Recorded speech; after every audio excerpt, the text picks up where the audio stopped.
छात्राओं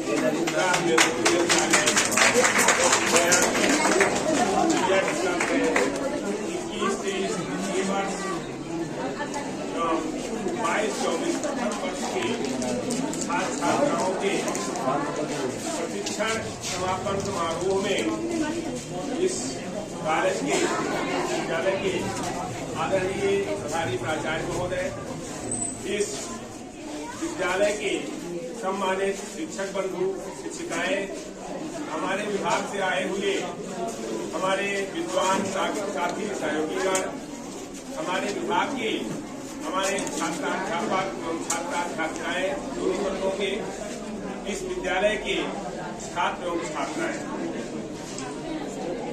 बहुत ही सुखद माहौल है ये।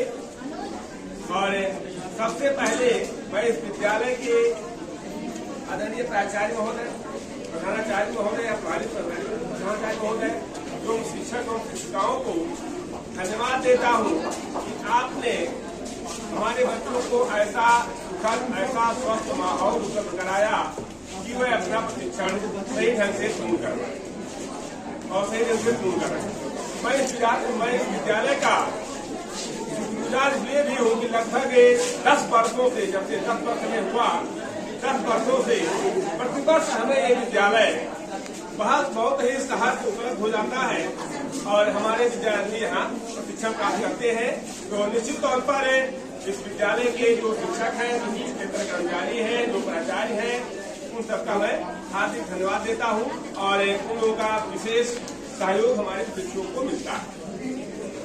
दूसरी चीज, जो हमारे प्रशिक्षु हैं, हमारे प्रशिक्षु जहाँ पढ़ाने के लिए आते हैं, सीखने के लिए आते हैं, मैं केवल एक बात कहना चाहता हूँ कि आजादी के 7 दशक के बाद भी अगर आप देखें वास्तव में, तो अगर कहीं कमजोरी आई है, कहीं वीकनेस आई है, तो वो शिक्षा का क्षेत्र है। मेरा अपना मानना है, हो सकता है गलत हो, ये शिक्षा का क्षेत्र है। और शिक्षा के क्षेत्र में भी सबसे अधिक वीकनेस अगर आई है, जो कमजोरी आई है, तो वो शिक्षक प्रशिक्षण में आई। ये चाहे हमारा समाज हो, चाहे हमारी सरकार हो, चाहे हम हो, जो मूल बिंदु है, जो समाज में आदर्शता, ज्ञान शून्यता, चरित्रहीनता, भ्रष्टाचार, क्षेत्रवाद, जातिवाद, भाषावाद, जो तमाम समस्याएं समाज में विद्यमान है, कहीं न कहीं उसके मूल बिंदु में या मूल कारण शिक्षक प्रशिक्षण का भी है। क्योंकि शिक्षक जो होता है वो समाज का अगुवा होता है, समाज का प्रबंधक होता है, समाज का नेतृत्व करता है और उसके ऊपर समाज की जिम्मेदारी होती है। आज भी हम ये देख रहे हैं कि हमारे देश में फ्री हायर एजुकेशन का प्रोसेस चल रहा है, साक्षरता अभियान आज भी चलाया जा रहा है। साक्षरता और शिक्षा में अंतर होता है। गांधी जी ने ये कहा है कि साक्षरता न तो शिक्षा की शुरुआत है और न शिक्षा का अंत। हम विदेशों की तुलना करते हैं, अन्य राष्ट्रों की तुलना करते हैं, वहाँ 7 ईयर एजुकेशन है। मैं अपने विद्यार्थियों से कहना चाहता हूँ, 3 ईयर एजुकेशन को छोड़ो, 7 ईयर एजुकेशन की तरफ बढ़ो। जब तक आप केवल पढ़ना, लिखना और गिनना सिखाते रहेंगे, तब तक इन समस्याओं का समाधान नहीं होगा। 7 ईयर एजुकेशन में राइट्स आ जाता है, इंडिया तो रहता ही है, रीडिंग, राइटिंग और अर्थमेटिक, पढ़ना, लिखना और गिनना के साथ साथ राइट्स आ जाते हैं, जो लगभग सभी नागरिक छात्र छात्राएं सब जानते हैं कि हमारा ये अधिकार। राइट्स, रिक्रिएशन आ जाता है, जैसा भी कहा गया कि नई शिक्षा नीति में भी मनोरंजन की बात की गई है। तो मनोरंजन पूर्ण शिक्षा एक आनंददायक प्रक्रिया है, उसको आनंदमय ढंग से संचालित किया जाना चाहिए। तो राइट्स है, रिक्रिएशन है, रिलेशनशिप। मैं छात्र छात्राओं को या छात्राध्यापक छात्राध्यापिकाओं को बताना चाहूंगा कि वो रिलेशन को समझे कि समाज से उनका क्या रिलेशन है, माता पिता से क्या रिलेशन है, छात्रों से क्या रिलेशन है, राष्ट्र से उनका क्या रिलेशन है। जब तक रिलेशन को नहीं समझेंगे तब तक वो कुछ नहीं कर सकते। और जो सबसे अंतिम बिंदु है राइट, जो सबसे अंतिम रिस्पॉन्सिबिलिटी, जब तक रिस्पॉन्सिबिलिटी नहीं समझिएगा, 7 आर का अंतिम बिंदु है responsibility, reading, writing, arithmetic, recreation, right, relationship और रिस्पॉन्सिबिलिटी। ये अगर आप में आ गया, आपके अंदर अगर दायित्व निर्वहन की क्षमता आ गई, आप अपने दायित्वों का निर्वहन बेहतर ढंग से करने लगे, तो वहीं से देश का उत्थान शुरू हो जाएगा। और जो टैगोर साहब ने कहा है, ये कहा है कि जो विपरीत परिस्थितियों में भी, मैं मानता हूं कि परिस्थितियां विपरीत है, लेकिन विपरीत परिस्थितियों में भी अपने कार्य के प्रति वफादार बना रहे, वो सही शिक्षक होता है। जो परिस्थितियां हैं वो अनुकूल रहेंगी, कभी प्रतिकूल रहेंगी, ये चरण चलता रहेगा, लेकिन हमें क्योंकि समाज को सुधारना है, समाज को देखना है। एक अध्यापक जो है वो दीपक के समान होता है, जो स्वयं जल जल के दूसरों को रोशनी देता है। तो मैं अपने छात्राध्यापक, अपने छात्राध्यापिकाओं से केवल ये कहना चाहता हूँ कि आप अपने अंदर केवल और केवल संवेदनशील लाएं।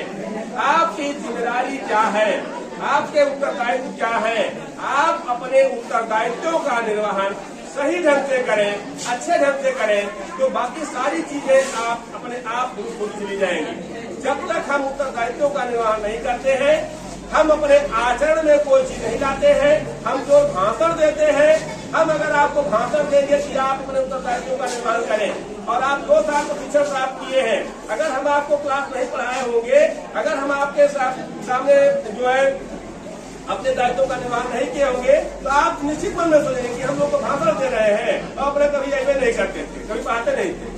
निश्चित तौर पर आप ये मानिए कि जो दायित्व आपको मिले, उस दायित्व का निर्वहन आप निष्ठा और ईमानदारी के साथ करें, तो इस देश को आगे बढ़ने से कोई नहीं रोक सकता है।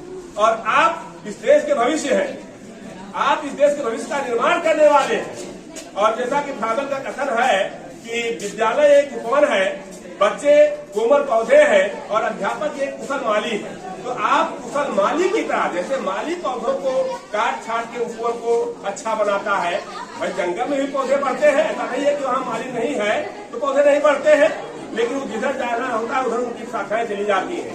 लेकिन माली क्या करता है कि पौधे को काट छाट करके दुरुस्त करके एक उचित दिशा देता है। वही काम आपका है। आप अपने दायित्वों का निर्वहन सही ढंग से करें तो निश्चित तौर पर आपको सफलता मिलेगी और राष्ट्र को भी सफलता मिलेगी।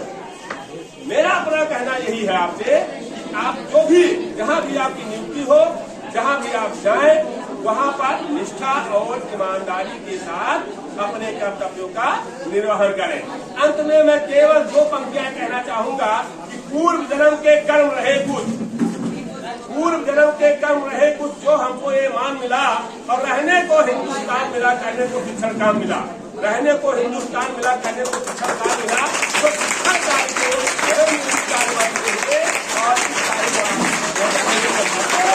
और कहाँ भी आप जाए कामना करता हूँ। और मुझे यहाँ डॉक्टर नीरज सर, जो कि पिछले 1 महीने से यहाँ है, आपने मौका दिया, आपको बहुत बहुत धन्यवाद कर आपने कुशल संचालन किया इस सेंटर का।